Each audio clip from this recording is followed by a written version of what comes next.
They're racing in the Golden Jubilee, and Black Caviar's got away to a good start. Society Rock began badly. Soul is going to be the early leader. Out in the centre, Black Caviar travelling on the near side, getting a lead from Bogart. Out in the centre, Jimmy Styles, followed by Escalave, and further back then is Restiadargent. Moonlight Cloud takes up a position in the middle of the field from the Cheka. Pastoral Player is further back in the field. They're followed then by Krypton Factor. Red Rock is out the back and company with Genki, then Sirius Prospect, who's at the tail of the field as they race up now towards halfway, and Soul the leader from Bogart, and now Black Caviar ambling up on the near side in third. They're a length to Escalave, followed by Krypton Factor and Jimmy Styles and Restiadargent, and further back is Genki. But as they come up now onto the course proper, 2 furlongs left to go. Soul is the leader. Now Nolen starts to shake the reins at Black Caviar. She starts to move up on the near side. She draws level now with a furlong left to go. Now he says go on the mare. She gets about a half length in front of Soul. Restiadargent, Moonlight Cloud coming home fast, but it's Black Caviar in front with 100 yards left to go. Here's Restiadargent and Moonlight Cloud. He eases up near the line. Here's Moonlight Cloud. It's tight. Black Caviar and Moonlight Cloud in a photo. In third then Restiadargent, followed by Soul. Further back is Krypton Factor, and then Sirius Prospect back in the field from Society Rock. Bogart the last to finish. He has the ease near the line, and this is tight. This is very, very tight indeed. Black Caviar flashing home down the outside, Moonlight Cloud, as they race towards the line. Oh, she might have just got the bobbin. She's got there. She has scraped home. She has got there by a nostril. The winner is number 11, Black Caviar, and the cheers of the crowd and the relief of Peter Moody. He will not be a happy man. Luke Nolen will have a look at it again near the line, but this is the reaction in Melbourne, in Federation Square. A cheer from the crowd as they know now that Black Caviar has scraped home in the closest of finishes to the Diamond Jubilee Stakes. There is Black Caviar. Look at Luke Nolen riding so confidently near the line, but look at the swoop down the outside from these two. He's riding so confidently as they get towards the line, but Moonlight Cloud in the white, and in the centre Restiadargent. The two French horses are swooping, and as they hit the line, it's Black Caviar by a short head, ahead officially, a neck between second and third. The 1, 2, 3 is first, number 11 Black Caviar, Luke Nolen. Second, number 12 Moonlight Cloud, Thierry Janet. Third, number 15, Restiadargent, Maxime Guillon. And fourth is number 9, Soul, Frankie Dettori. It's ahead by a neck, and the time, 1:14.10. She started 6-1 on favourite, 5-1 Moonlight Cloud, 40-1 about Restiadargent. They are the British bookmakers' prices. And Luke Nolen and Peter Moody. And there is the photo. Luke has realised close home that they were closing, and they came from the clouds. And he shakes the reins at Black Caviar, and she has scraped home. The alarm was going off, I'd say, about 30 yards from the line.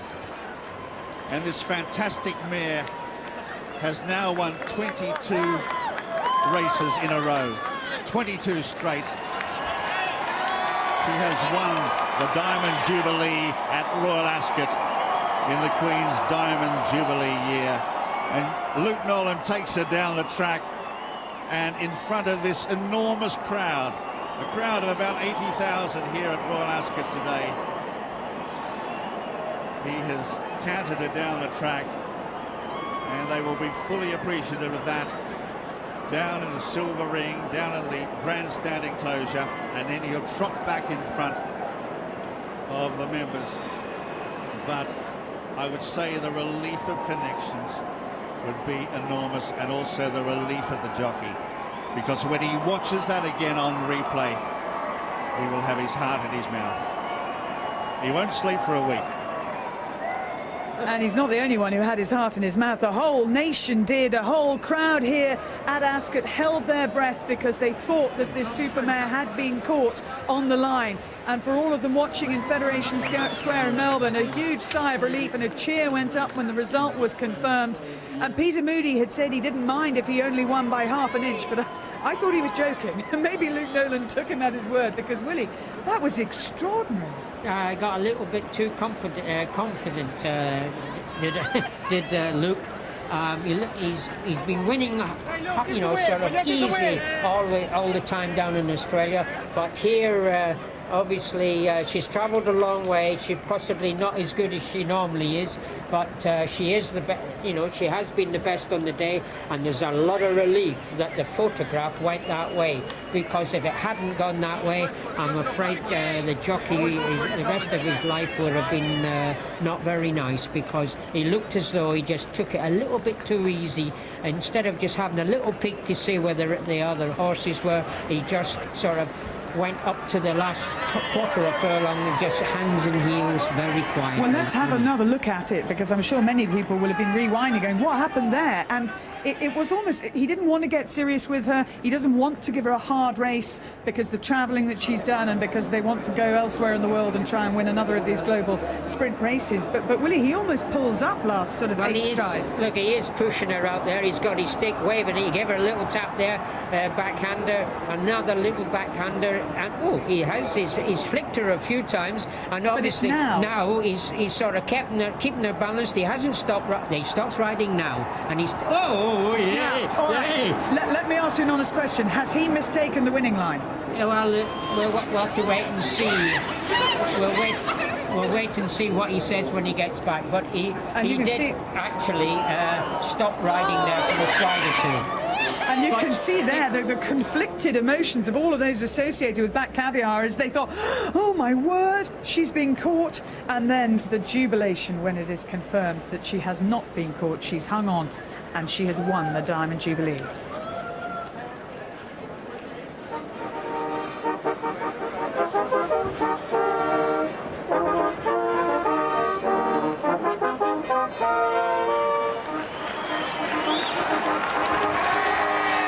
May it please your Majesty, your Royal Highnesses, my lords, ladies and gentlemen, everyone in the UK and everyone in Australia. She has travelled halfway around the world, defending an unbeaten record. She has hung on. It may have been tight, but she has won her 22nd race. Ladies and gentlemen, the winner of the Diamond Jubilee, Black Caviar.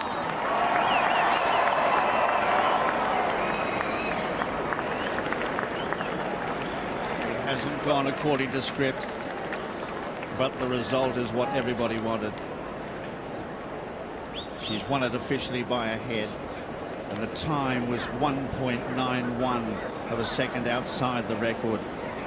So it's been an amazing performance in the ground under the circumstances. But Luke Nolen will be going back over that, and he'll be looking over and over again and asking just why he is.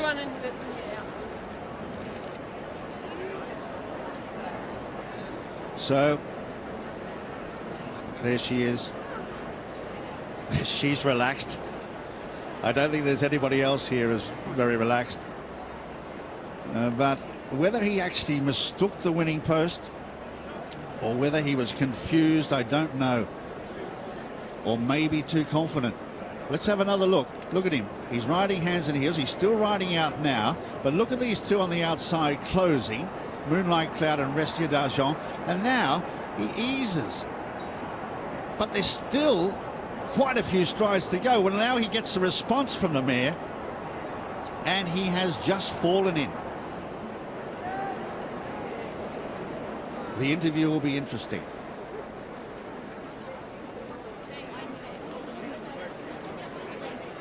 But there is the mare, this great mare, this outstanding mare who has capped the most fantastic week here at Royal Ascot. We've had Frankel's 11-length demolition in the first on the first day. We've had Frankie Dettori winning the Gold Cup. We've had So You Think winning the Prince of Wales Stakes. We've had the Queen having a win, and there is Her Majesty, who's down there to see this mare herself. Well, what a fantastic compliment to Peter Moody, to this great mare, that Her Majesty has come down herself to see her in the flesh. A magnificent moment, and a great moment for Australian racing, for Australian sport.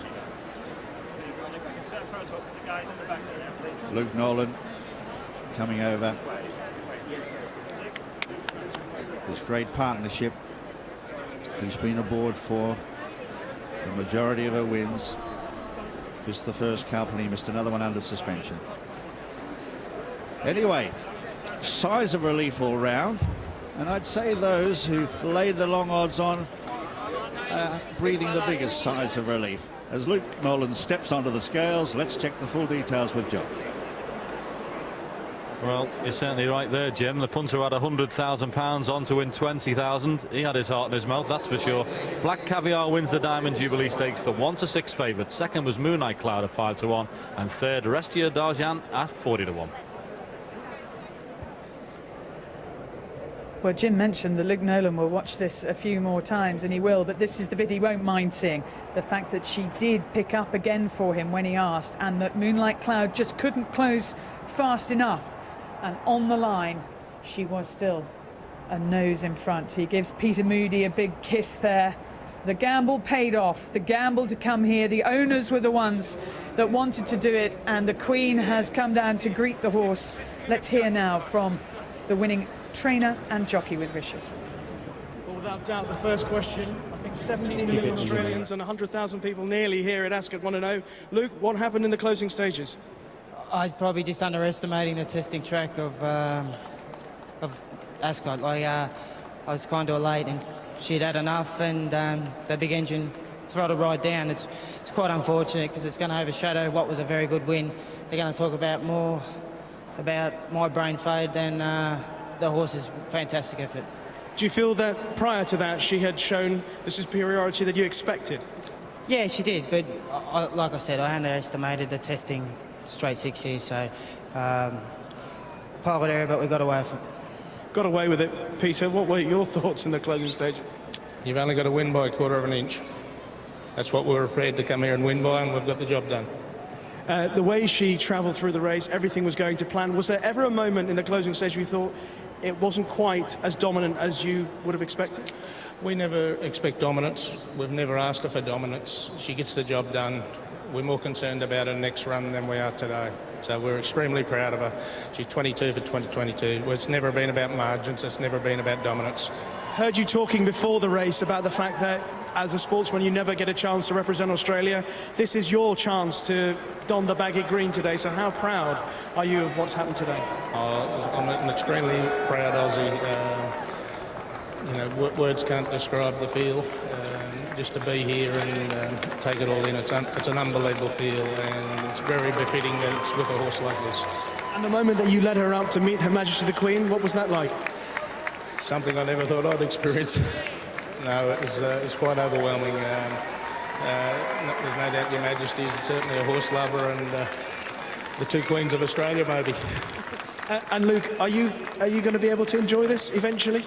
Oh, look, I will. Look, shit, we won. Doesn't matter, does it? Look, but I think it may overshadow what was a fantastic job by the horse. You know, take my hat off. This little bloke here, Tony, Hayden, and Paddy Bell.